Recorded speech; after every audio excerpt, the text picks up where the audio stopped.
When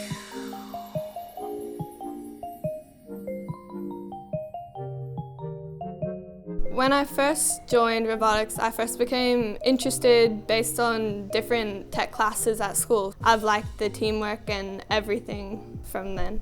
Robotics for me at the start was quite focused on the technical elements. I really enjoyed doing the electrical, but as I've spent time on the team, there's been a growth in my social aspect of the team, especially as I get to know more people and I can make more connections.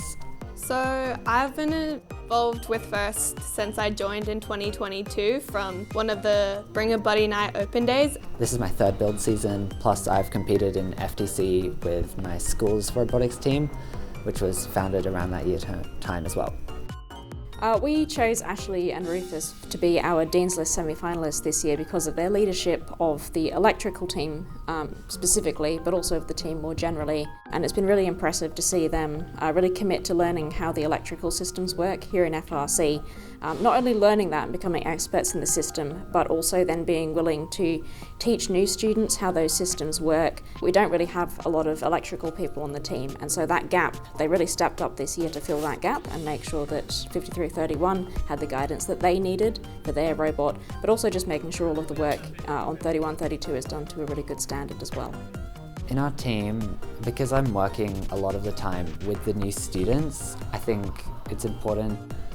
I try and always keep a positive attitude about learning and work with them to try and encourage them to act the same, because I think it's the greatest foundation for being a member of FIRST. I think on 3132, I'm most proud of how not only specialised I am with the electrical work that we do, as not a lot of the team members are involved in that, but also how we're able to be flexible in what we do, but also having those specialised skills.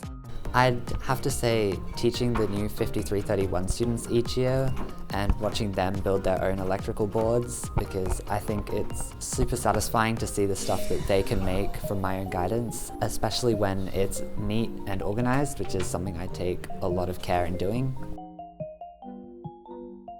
I've been involved with FIRST since 2009. Initially I was a student on Team 3132. I was a student for 3 years and then I stayed on to mentor.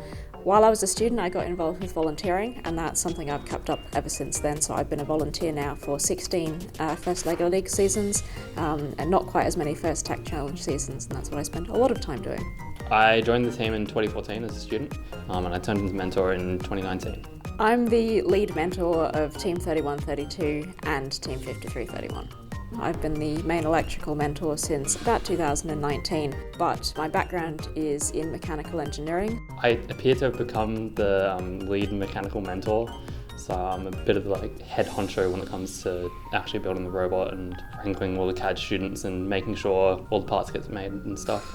Something that I'm proud of in FIRST, in my time in FIRST, is it's not really about me, it's just about seeing the growth of the program. And so I'm just proud of having been involved in a process that's lasted for well over a decade now, that's seen FIRST programs and STEM programs expand to reach so many schools and other groups across Australia. One of the things I'm most proud of my role in this team is I've become the drive coach for the last few years. So it's leading the drive team through the matches and organising the alliance and communicating with strategy and stuff. I think I've really done a lot to improve how the team performs on the field in that way.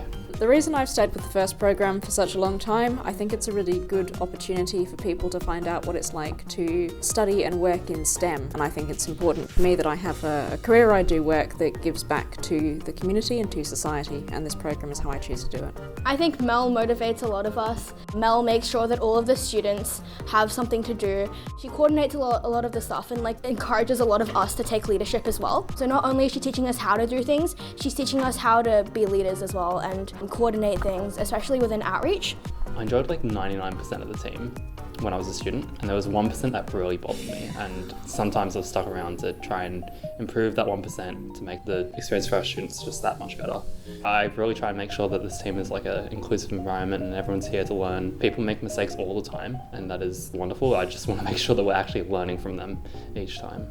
I mean, where do you even start? He's amazing. He teaches so well. He's incredibly patient. He lets you learn the way that you can learn best. And I have no clue how he does it. He's just amazing as a teacher. And I think that that's the core reason why he deserves the Woodie Flowers Award.